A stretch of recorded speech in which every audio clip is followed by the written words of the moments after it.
నమస్కారం రేషియా టీవీ వార్తలకు స్వాగతం. నా పేరు సుమలత. వార్తల్లో ముందుగా హెడ్లైన్స్.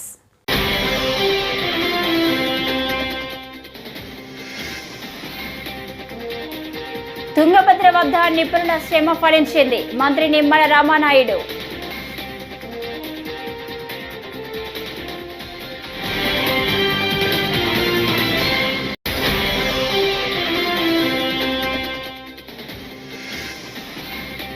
పాక్షికంగా రుణమాఫీ చేసిన కాంగ్రెస్ సర్కార్.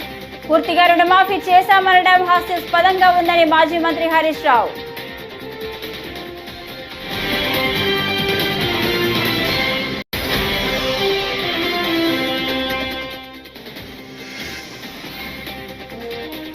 అధికారులను వీఆర్ కు పంపడంపై తప్పుడు ప్రచారాలు చేస్తున్నారు. వర్ల రామయ్య ఆగ్రహం వ్యక్తం.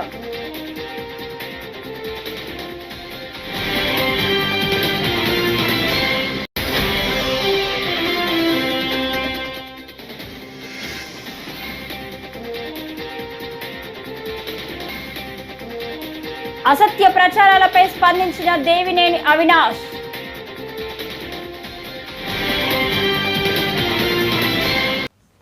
ఇక డీటెయిల్స్ చూస్తే, తుంగభద్ర డ్యామ్ దగ్గర 19వ తాత్కాలిక గేటు బిగింపు పనులు ముమ్మరంగా సాగుతున్నాయి. 2, 3వ ఎలిమెంటులు ఇంజనీర్లు అమర్చుతున్నారు. ఈ సందర్భంగా రాష్ట్ర జలవనరుల శాఖ మంత్రి నిమ్మల రామానాయుడు మాట్లాడుతూ, తుంగభద్ర డ్యామ్ కొట్టుకుపోయిన 19వ గేటు స్థానంలో స్టాప్ లాగ్ 60x4 మొదటి బిట్ను విజయవంతంగా ఏర్పాటు చేసిన నిపుణులు శ్రమ ఫలించిందన్నారు. చరిత్రలో వరద నీరు ఉధృతంగా ప్రవహిస్తున్న సమయంలో స్టాప్ లాగ్ గేట్ను ఏర్పాటు చేసిన ప్రక్రియ ఇది మొదటిసారన్నారు. ఐఐటి హైదరాబాద్ నిపుణులు చెప్పిన మాట వాస్తవమా కాదా? ఇది ప్రకృతి తప్పిదం కాదు, ఇది ప్రభుత్వ తప్పిదము.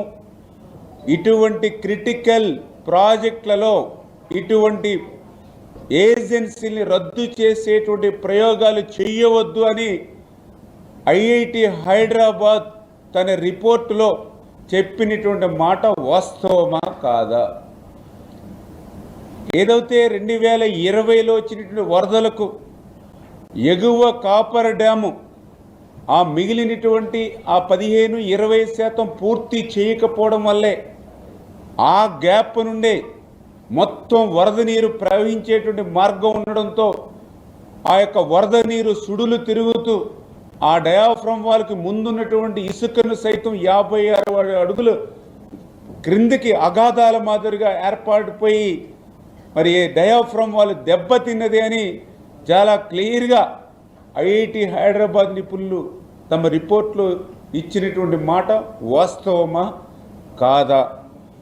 మరి ఏదైతే పనిచేసేటువంటి ఏజెన్సీని రద్దు చేయడం వల్ల 13 నెలలు ఏ పని చేయకుండా 2019 నుంచి 2000 మళ్ళీ జూలై నెల వరకు 13 నెలలు ఏ పని లేకుండా ఉన్న ఏజెన్సీ. కోల్కతా ఆర్జీ కార్ హాస్పిటల్లో జూనియర్ వైద్యురాలిని అత్యంత దారుణంగా అత్యాచారం చేసి కిరాతకంగా హత్య చేయడాన్ని ఆంధ్రప్రదేశ్ మెడికల్ అసోసియేషన్ తీవ్రంగా ఖండిస్తుందని డాక్టర్ సమరం అన్నారు.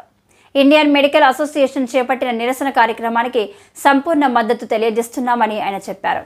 కేంద్ర రాష్ట్ర ప్రభుత్వాలు ఈ దుర్ఘటనపై నిష్పక్షపాతంగా విచారించి దోషులను కఠినంగా శిక్షించేలా చూడాలన్నారు. డాక్టర్లు, వైద్య విద్యార్థులు, ఆసుపత్రుల సంరక్షణకు సరైన చట్టాలు తీసుకువచ్చి అమలు చేసేలా చూడాలన్నారు. ప్రజలు కూడా తమకు సహకరించాల్సిందిగా కోరారు.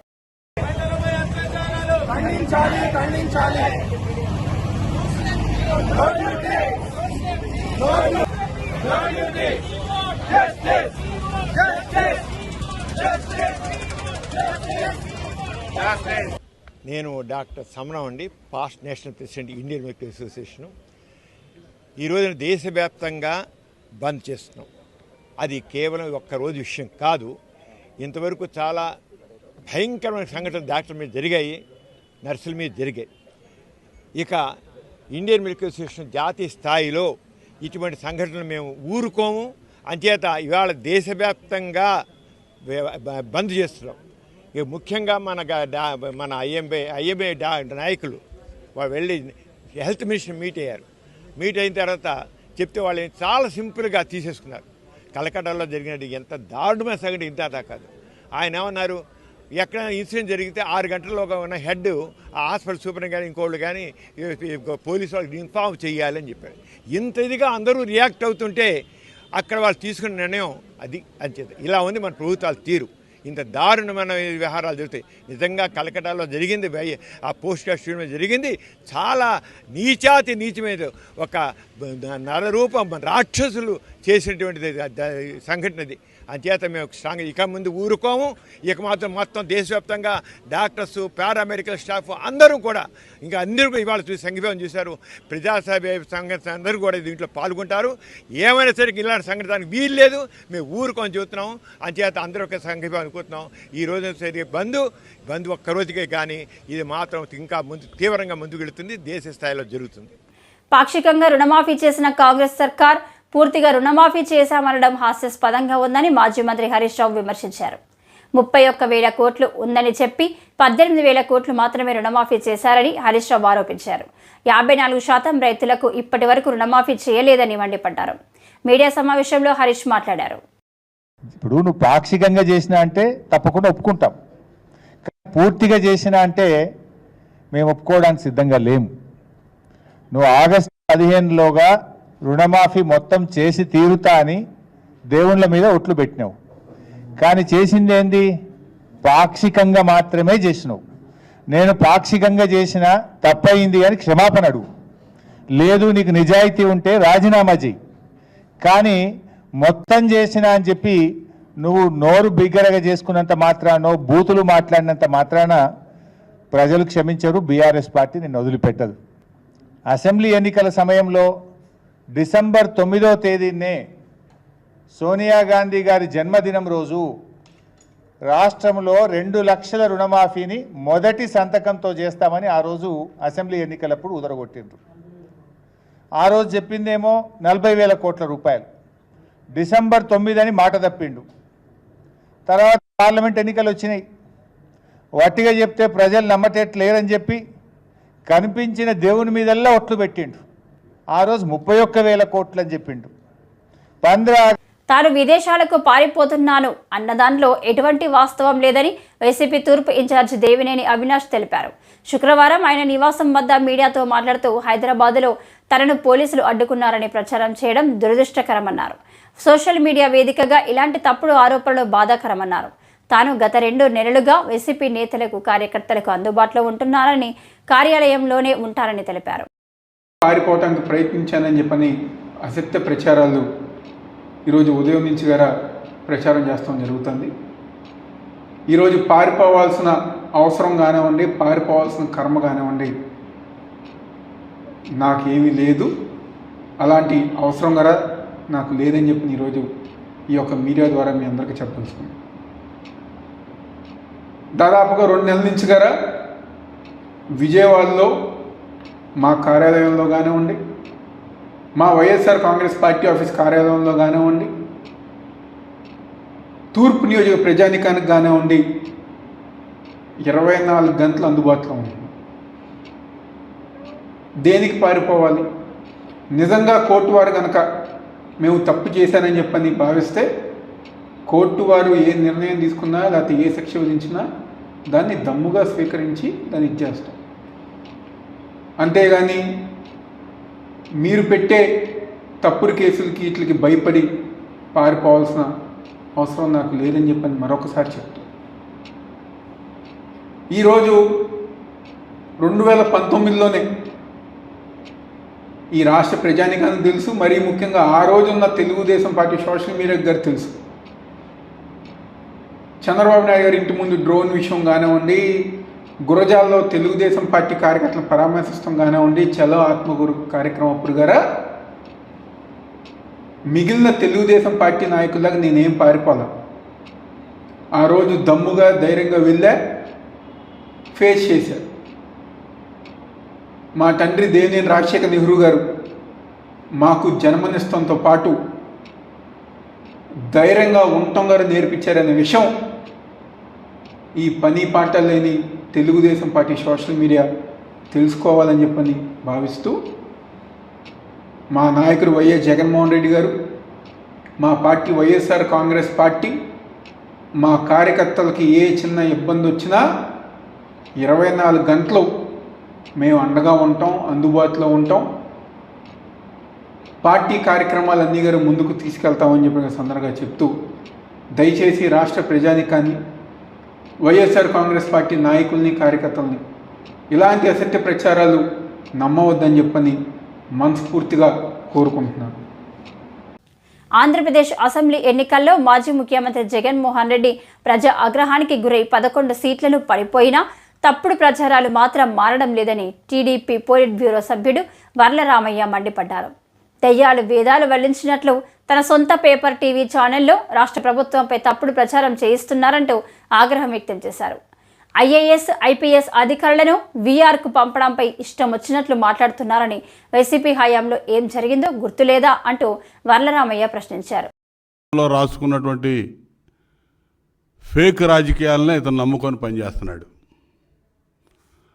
సాధారణంగా ఇలాంటి ఓటమి తర్వాత ఏ రాజకీయ నాయకుడైనా కాస్త బుద్ధి తెచ్చుకుంటాడు, సమీక్షించుకుంటారు. ఇంత ఘోరంగా ప్రజలు ఎందుకు తిరస్కరించారు, ఇటువంటి ఘోరమైన పరిస్థితులు ఎందుకు వచ్చినాయి అనేది సమీక్షించుకొని ప్రజల కోసం పనిచేయడానికి కాస్తన్న ఆలోచన చేస్తారు. కానీ పూర్తిగా పదే పదే వీళ్ళ మూల సిద్ధాంతంగా పెట్టుకున్నటువంటి ఫేక్ రాజకీయాలను నమ్ముకొని ఇప్పుడు కూడా నిత్యం అదే పనిలో జగన్మోహన్ రెడ్డి కానీ వాళ్ళ నాయకులు ప్రవర్తించడం చాలా సిగ్గుమాలిన చర్యగా నేను అభివర్ణిస్తా ఉన్నా. ఈ పార్టీ నాయకులు చేస్తున్నటువంటి వ్యవహారాలు చూస్తూ ఉంటే గత వారం రోజుల నుంచి అద్భుతమైనటువంటి మహానటులు ఈ పార్టీలో కనపడతా ఉన్నారు. వీళ్ళు కాలిఫోర్నియా, లాస్ ఏంజల్స్లో ఉన్నటువంటి కాలిఫోర్నియాలో ఉన్న ఆస్కార్ అకాడమీకి వీళ్ళని అవార్డుల కోసం పంపించాలని చెప్పి నేను అనుకుంటున్నా. ఆ కమిటీకి కూడా నేను విజ్ఞప్తి చేస్తా ఉన్నా. మా దగ్గర బ్రహ్మాండమైన నాయకులు ఉన్నారు, వైసీపీ పార్టీ అనే ఒక పార్టీ ఉంది ఇక్కడ, ఆ నాయకులు మీ అవార్డులకి ఉపయోగపడతారు ఎంపిక చేయడానికి అని చెప్పి నేను విజ్ఞప్తి చేస్తానని చెప్పి తెలియజేస్తున్నా. ఎందుకంటే ఒక వారం రోజుల నుంచి విజయవాడలో నవభారత రాజ్యాంగ నిర్మాత డాక్టర్ బాబాసాహెబ్ అంబేద్కర్ గారి విగ్రహం గురించి గుండెలు బాదుకుంటా ఉన్నారు. తేపగోడు వస్తూ ఉన్నాడు మీడియా ముందుకి, ఒకడొచ్చి విగ్రహం బాలగొట్టారంటాడు. స్థానిక సంస్థల కోట ఎమ్మెల్సీ ఎన్నికల్లో వైఎస్ఆర్సీపీ సీనియర్ నేత ఏపీ మాజీ మంత్రి బొత్స సత్యనారాయణ ఏకగ్రీవంగా ఎన్నికయ్యారు. ఈ మేరకు ఎన్నికల సంఘం అధికారిక ప్రకటన విడుదల చేసింది. బొత్స ఎన్నిక ప్రకటన తర్వాత విశాఖ కలెక్టరేట్ వద్ద సందడి వాతావరణం నెలకొంది. జాయింట్ కలెక్టర్ నుంచి ఎమ్మెల్సీగా ఎన్నికైనట్లు సర్టిఫికేట్ తీసుకున్న అనంతరం బొత్స మీడియాతో మాట్లాడారు. బీ ఫారం ఇచ్చి పోటీకి ప్రోత్సహించిన పార్టీ అధ్యక్షుడు వైఎస్ జగన్మోహన్ రెడ్డికి సహకరించిన జిల్లా నేతలకు ప్రతి ఒక్కరికి కృతజ్ఞతలు తెలియజేశారు. 3 ఏళ్ల పాటు ఆయన ఈ పదవిలో కొనసాగుతారు.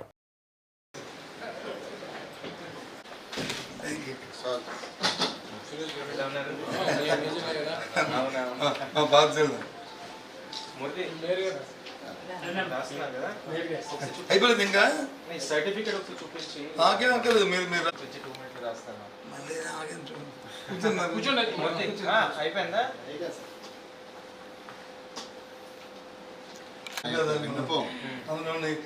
రాజ్యసభకి ప్రోటోకాల్ కనీసం కార్డు కూడా పంపట్లేదు.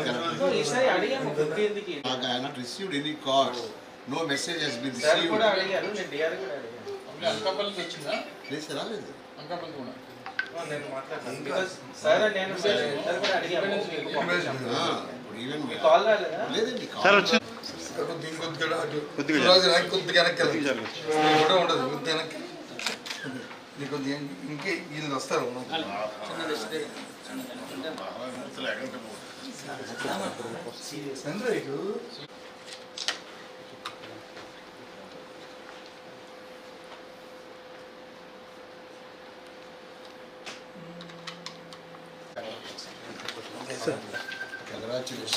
సార్ కొద్దిగా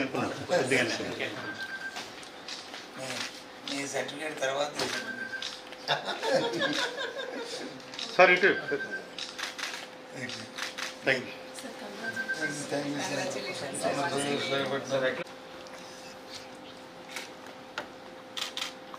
డేట్ ఇచ్చారా? డేట్ 16/8/24. అన్నా క్యాంటీన్లు ప్రారంభమైన తర్వాత ప్రజల్లో ఆనందం వ్యక్తమవుతుందని విజయవాడ తూర్పు ఎమ్మెల్యే గద్దె రామ్మోహన్ అన్నారు. శనివారం విజయవాడ అయ్యప్ప నగర్లో మీడియాతో మాట్లాడుతూ గతంలో వైసీపీ ప్రభుత్వం క్యాంటీన్లను మూసివేసి దుర్మార్గంగా వ్యవహరించిందని, అందుకే ఘోరంగా ప్రజలు ఓడించారన్నారు. అన్నా క్యాంటీన్ల ద్వారా ఎంతో మంది కార్మికులకు తక్కువ ధరకే మంచి భోజనం అందించడం జరుగుతుందన్నారు.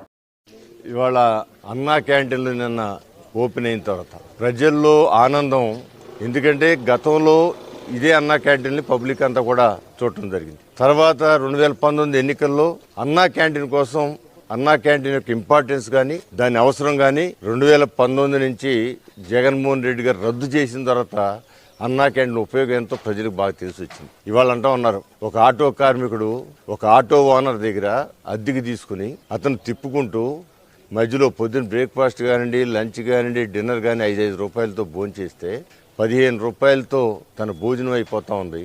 దాని తర్వాత వచ్చిన 500 వచ్చినా 600 వచ్చినా కూడా కుటుంబ అవసరాలు నేను వాడుకోగలుగుతున్నానని చెప్తా ఉన్నాడు. ఇవాళ 15 రూపాయలతో భోజనం పెడుతున్నారు చంద్రబాబు గారు అని అంటే దానికి కూడా యూట్యూబ్లో వ్యాఖ్యానాలు చేస్తూ ఉన్నారు. ఆ 15 రూపాయలు ఎంత లాభం ఆయనకు వస్తుందో అని అడుగుతాను. ఇవాళ అన్నం తినేవాడు ఎవడో కూడా ఇవాళ ఒక భోజనం వేడివేడి లంచ్ కానివ్వండి, వేడివేడి డిన్నర్ కానివ్వండి, అదేవిధంగా పొద్దున్న బ్రేక్ఫాస్ట్ కానివ్వండి, కేవలం గవర్నమెంట్ ఇచ్చే దాంతో కలిపి 75 రూపాయలు ఖర్చు. ఇవాళ ఏ హోటల్కైనా వెళ్ళండి 60 రూపాయలు మినిమం. చిన్న హోటల్ అయితే 60 రూపాయలు భోజనం, పెద్ద హోటల్ అయితే 100 రూపాయలు భోజనం. 100 రూపాయలు భోజనం, ఒక్క భోజనం అంటే ఎంత అంటే 200 రూపాయలు. 2 పూట్ల భోజనం 200 రూపాయలు, పొద్దున పూట టిఫిన్ ఒక 30, 40, 50 అంటే 250 రూపాయలు. అంటే నెలకి 450 రూపాయలు ఖర్చు అవుతుంది ఇవాళ ఈ సిస్టంలో. చంద్రబాబు గారు ఇచ్చే అన్నా క్యాంటీన్ ద్వారా ఇచ్చే భోజనం నెలకి 450 రూపాయలు. ఒక్కరోజు మనం అదే ఆటో డ్రైవర్ ఒక్కరోజు ఇంటికాడ భోజనం చేసే అవకాశం లేనప్పుడు బయట భోజనం చేయాలంటే 200. అతను వచ్చిన సంపాదన 250 రూపాయలు భోజనానికి పోతుంది. ఇటీవల కృష్ణా జిల్లా వ్యాప్తంగా తస్కరించబడిన పోగొట్టుకున్న సెల్ ఫోన్లను సిసిఎస్ పోలీసులు ఎంతో చాకచక్యంగా టెక్నాలజీని ఉపయోగించి స్వాధీనం చేసుకున్నారు. శనివారం సిసిఎస్ పోలీసులు స్వాధీనం చేసుకున్న 390 సెల్ ఫోన్లు విలువ అక్షరాల 45 లక్షలు. జిల్లాలో గుడివాడకు చెందిన 202, మచిలీపట్నంకు చెందిన 96 మంది, పెడమలూరుకు చెందిన 90 మంది ఫిర్యాదుదారులకు పోగొట్టుకున్న ఫోన్లను అప్పగించామని ఎస్పీ తెలిపారు. Last year November 10th sir మా ఫాదర్ హార్ట్ అటాక్ వచ్చింది. గుడివాడ కెనరా బ్యాంక్ వెళ్తే అమౌంట్ డ్రా చేశాను. డబ్బులు పెట్టిన తర్వాత ఆ ఫాదర్ పెన్షన్లో బైకింగ్ పెట్టాను. పెన్షన్ కింద పెట్టాను. ఎమ్మంటే రికవరీ చేసేటప్పటికి స్విచ్ ఆఫ్ చేశాను. ఎంత ఉంటుంది కాస్ట్? ఇది 23,000 సార్. థ్యాంక్ యూ అండి సార్.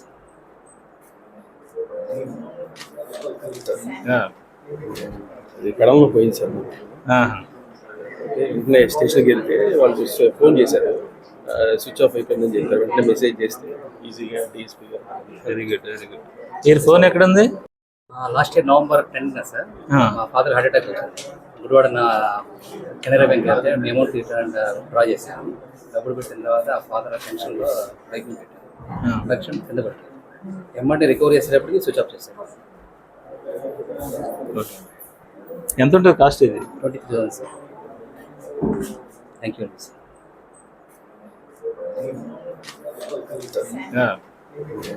ఇది కడంలో పోయింది సార్. వెంటనే స్టేషన్కి వెళ్తే వాళ్ళు ఫోన్ చేశారు, స్విచ్ ఆఫ్ అయిపోయిందని చెప్పారు. వెంటనే మెసేజ్ చేస్తే ఈజీగా డిఎస్పీగా. Very good, very good. ఈ ఫోన్ ఎక్కడ ఉంది? కృష్ణా జిల్లా మోపిదేవి గ్రామంలో ప్రముఖ పుణ్యక్షేత్రంగా విరాజిల్లుతున్న శ్రీ వల్లి దేవసేన సమేత శ్రీ సుబ్రహ్మణ్యేశ్వర స్వామి వారిని జస్టిస్ రవీంద్రబాబు కుటుంబ సమేతంగా శనివారం దర్శించుకున్నారు. ఆలయ పండితులు అర్చక స్వాములు ఘన స్వాగతం పలికారు. ఆలయ ఆవరణలో గల నాగపుట్టలో పాలుపోసి మొక్కులు చెల్లించుకున్నారు. అనంతరం శ్రీ స్వామి వారిని దర్శించుకోగా ఆలయ అర్చకులు వారికి ప్రత్యేక పూజలు నిర్వహించారు.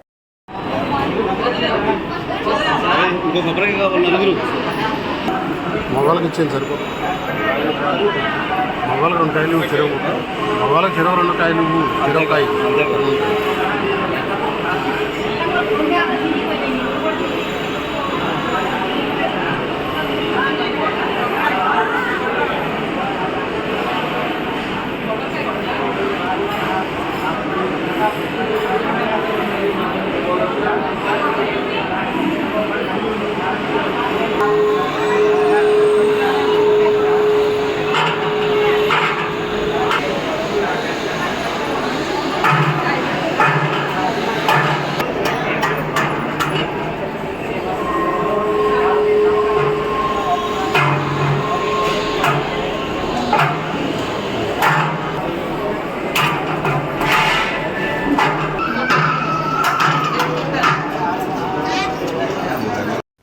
కోల్కతాలో వైద్యురాలిపై జరిగిన సామూహిక అత్యాచార ఘటనకు నిరసనగా చీరాలలో ఇండియన్ మెడికల్ అసోసియేషన్ ఆధ్వర్యంలో శనివారం భారీ ర్యాలీ జరిగింది.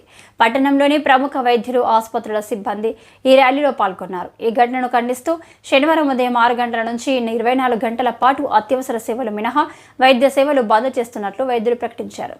ఈ కేసులో నిందితులను కఠినంగా శిక్షించాలని వారు డిమాండ్ చేశారు. ఈరోజు Indian medical association head quarters వారు ఇచ్చిన పిలుపు మేరకు దేశమంతటా కూడా డాక్టర్లందరూ కూడా స్ట్రైక్ చేస్తున్నారు. ఈరోజు ఉదయం 6 నుంచి రేపు ఉదయం 6 గంటల వరకు కూడా ఓపీ సేవలన్నింటినీ కూడా నిలిపివేయడం జరిగింది. ఓన్లీ అన్ని హాస్పిటల్స్లో ఎమర్జెన్సీ సర్వీసెస్ వరకే చూడటం జరుగుతుంది. దీనికి అంతటికీ మూల కారణం కలకత్తాలో జరిగిన ఇన్సిడెంట్. అక్కడ జరిగిన ఇన్సిడెంట్లో ఒక మహిళా డాక్టరే కాదు, అందరూ కూడా డాక్టర్ అన్నారు. ఒక మహిళ మీద కూడా అత్యాచారం జరిగింది. దీన్ని కూడా అన్ని వర్గాల వారు, అన్ని సంఘాల వారు కూడా గుర్తెరిగి వీరు ఐఎంఏతో పాటు కలిసి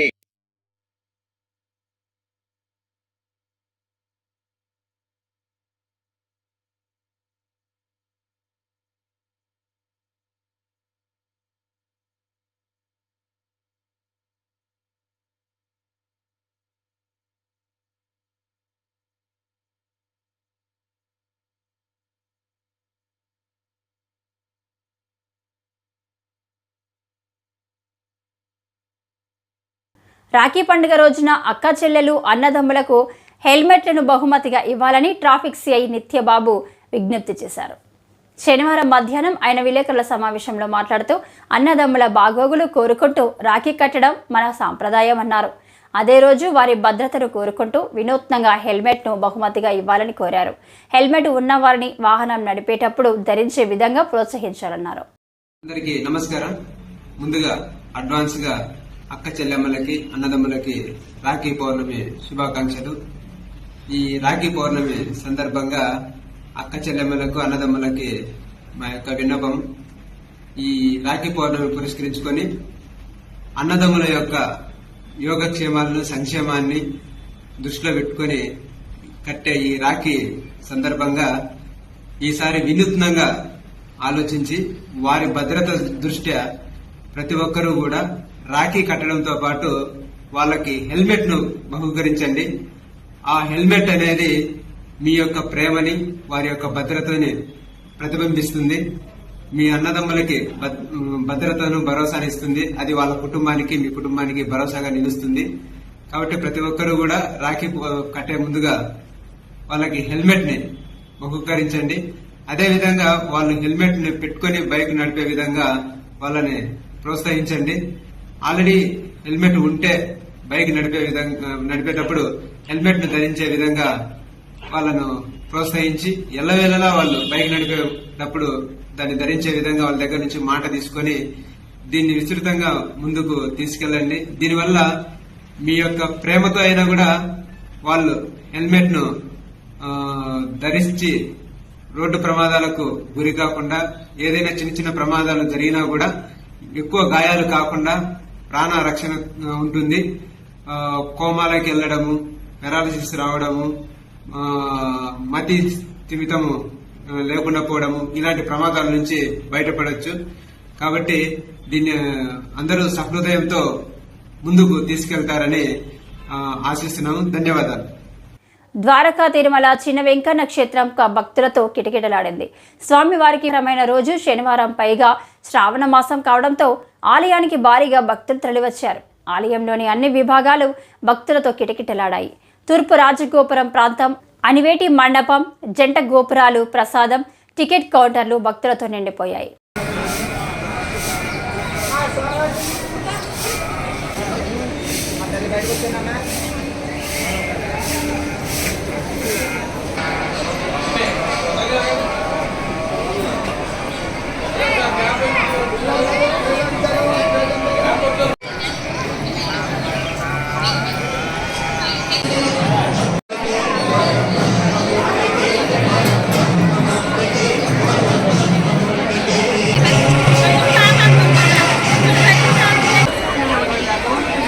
భక్తులకు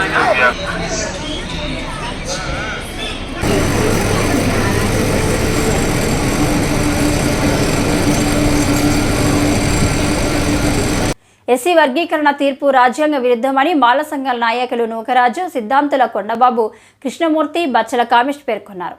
కాకినాడలో శనివారం అంబేద్కర్ భవన్లో దళిత గిరిజన మేధావుల ఆధ్వర్యంలో రౌండ్ టేబుల్ సమావేశం నిర్వహించారు. ఈ సందర్భంగా వారు మాట్లాడుతూ ఈ నెల 21వ తేదీన విజయవాడలో జేఏసీ ఆధ్వర్యంలో మహాధర్నా నిర్వహించడం జరుగుతుందన్నారు. ఈ విషయంపై కోర్టుకు వెళ్లడం జరుగుతుందన్నారు. స్థానిక అంబేద్కర్ భవన్ కాకినాడ నందు